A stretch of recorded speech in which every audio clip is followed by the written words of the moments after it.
se font presque de manière, comment on dit ça,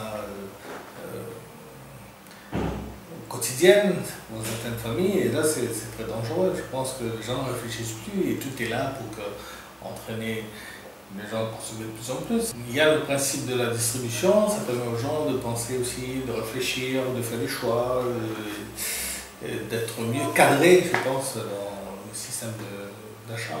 Les gens ont appris à changer de comportement par la force des choses. Aujourd'hui, c'est bien des choses beaucoup plus comment dire, structurées. De faire des dépenses inutiles. Souvent, quand on est sur un marché, on achète ce qui est à portée de main, parce que tout est fait, tout est là.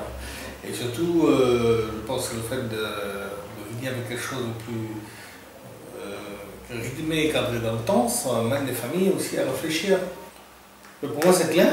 C'est clair, le processus, bon, en tout cas, si on me concerne, il est cohérent. C'est pas seulement des choix individuels, mais il faut quand même une démarche collective. Je crois que ça fait partie de nos actions, nos missions, notre logique de travail. Là, c'est autre chose. C'est-à-dire que les gens réfléchissent au départ sur ce qu'ils doivent, sur ce qu'ils ont besoin. C'est important, c'est la notion de besoin. Et la notion de besoin n'apparaît pas dans notre système de conversation, elle est totalement occultée aujourd'hui. Ce serait vraiment une très grande avancée. Si on arrive à faire en sorte que ces produits de base, alimentaires, ces produits soient d'un prix très raisonnable, ça permettra déjà d'une meilleure alimentation. Il s'agit si je peux me permettre, d'amener une nouvelle logique de consommation, une nouvelle logique, une nouvelle mentalité chez les consommateurs. C'est ça qui est intéressant. En fait, ce sont des colis alimentaires. Ce sont des colis alimentaires qui font partie de la gamme d'aides que nous proposons aux familles qui ont des difficultés. Nous avons 3 associations distributrices là, sur Sainte-Marie. 3 avec nous, ça fait 4. Donc aujourd'hui, notre besoin est de l'ordre de, je compare pour l'année dernière, entre 15 000 et 20 000 euros sur l'année. Nous pouvons effectivement, nous, être, comment dire ça, inscrits dans la démarche pour constituer les colis alimentaires. Nous pouvons être adhérents, je veux dire, nous-mêmes, le CCS pour le faire. L'accompagnement social ou l'accompagnement à l'éducation budgétaire, c'est dans ce système-là que nous essayons de faire en sorte que les familles, même qui ont des faibles ressources, puissent avoir accès, puissent être adhérents à la démarche de mensualiser au maximum. Voilà. Et pour les familles qui ont, qui ont un faible budget, avec lequel on va commencer à donner la possibilité de s'approvisionner dans l'épicerie sociale, où les produits c'est à coût à 10 poissons de jour réel. Voilà. Donc, après, ça c'est pour rétablir un équilibre budgétaire. Ensuite, de donner la possibilité d'entrer dans ce système-là pour éviter d'être aspiré encore de la consommation de la grande distribution. Nous aurons une trentaine par mois, une trentaine de familles par mois. Donc, au maximum, les familles vont rester un mois et demi. Donc, cette trentaine de familles, bon, avant qu'elles sortent du dispositif d'accompagnement, c'est nous en faire en sorte qu'elles adhèrent à la démarche associative. Donc, sur l'année, si nous touchons 300 familles, voilà, ce sera encore 300 familles, nouvelles familles, qui, si elles ne sont pas inscrites dans le dispositif de départ, mais elles arriveront quand même à intégrer. Je considère l'ICHA comme un outil. Pour moi, c'est un outil. Au même titre de ce que nous essayons de mettre en place dans nos démarches d'action collective avec les familles, pour moi, c'est un outil qui permet la prise de conscience. Le processus de conscientisation, c'est la base de notre travail.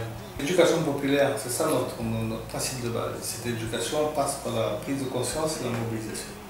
Conscientisation, mobilisation, ce sont les 2 maîtres mots qui nous amèneraient vraiment à sortir, en tout cas ce que je souhaite, le plus grand nombre, de cette logique aliénante. Dans tous les domaines, là c'est l'alimentation, demain c'est l'autre, on dit il n'y a plus de solution. Ah c'est foutu, là c'est la crise, ah le monde va dans l'air. Non, c'est-à-dire que le système qui a prévalu jusqu'à maintenant est en faillite. Et ce système-là, s'il est en faillite, il ne faut pas l'accompagner, il faut essayer de trouver une alternative. Et c'est le bon sens et la mobilisation des gens qui permettra d'amener une alternative. Et la solidarité, c'est le maître mot. Un outil qui participe à notre démarche d'éducation populaire. Innovante. C'est l'éducation populaire. Pour moi, c'est ça de ce que jusqu'à maintenant, la technique est de celle-là. C'est de venir rencontrer des gens, exposer, recueillir les avis, discuter, avoir et convaincre. Mais c'est pas de convaincre les gens comme ça se fait aujourd'hui avec des spots publicitaires ou choses comme ça. Non, il s'agit d'amener les gens à prendre conscience. Je crois que nous sommes proches, c'est pour ça qu'il n'y a pas eu de difficulté que nous soyons ensemble dans cette démarche. Il y a c'est la méthodologie qui est assez proche de ce que nous faisons. Et je crois que vous êtes exactement là dans cette démarche d'éducation populaire, sinon on ne se serait pas associé comme ça. Je crois que c'est bien clair. Nous retrouvons notre philosophie. Raisonnablement, il faut pas aller au-delà de 200, 220, mais bon, nous, c'est un chiffre que nous pouvons attendre très facilement. C'est pas un pari, là. On n'a pas du mal à convaincre ces gens qui sont déjà en mouvement, ce sont des gens qui sont déjà réveillés. Ça, je veux dire. Pas réveiller la conscience individuelle pour réveiller la prise de conscience collective. Il faut qu'il y ait une action significative. Aujourd'hui, en passant, il y a eu de la formation individuelle, il y a eu une première réunion, nous avons continué et les autres vont continuer sur le terrain, les autres qui étaient en réunion le 4 avril. Donc nous ferons de cette réunion du 11 avril, en fait, un moment déclencheur. Du 11 mai, pardon. Un moment déclencheur.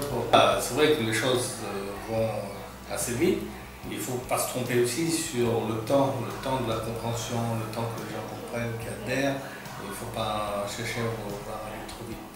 Il y en avait quatre à Bézir, sur la ressource plutôt caillou, le Belin sur l'Espérance, le collectif et sur le centre-ville. Et puis l'ARINEP qui n'était pas présent mais qui est aussi partie prenante. Qui est sur la rivière des Pluies à côté du centre social. La commune de Sainte-Marie, sur ces trois quartiers, c'est ressource Grande Montée et rivière des Pluies, nous avons les 2 tiers de la population de la commune. Les sont très inventifs, très intelligents. Je crois qu'il y a une espèce de côté rebelle qui est toujours permanent. Et le système de marronnage, il a toujours fonctionné à la région, il est toujours présent. Par raison qu'on n'arrive pas à faire Madagascar, je ne vois pas un pays comme le Vietnam ou ailleurs avec des conditions beaucoup plus extraordinaires qu'en Madagascar, mais il suffit de certaine rigueur, une mise en place est très rigoureuse, c'est tout. Hein. Je pense qu'il y a de la place, il y a de la main-d'œuvre, il y a aussi, c'est important, je pense, si ça permet de relancer l'économie malgache, pourquoi pas, à condition que le système soit un système qui ne soit pas basé que sur le profit. C'est important de dire que dans la Réunion, par rapport à son besoin dans la zone océanienne, arrive dans une logique de solidarité à construire à la fois pour son propre besoin et en même temps en développant aussi à côté. C'est ça, je trouve que c'est intéressant.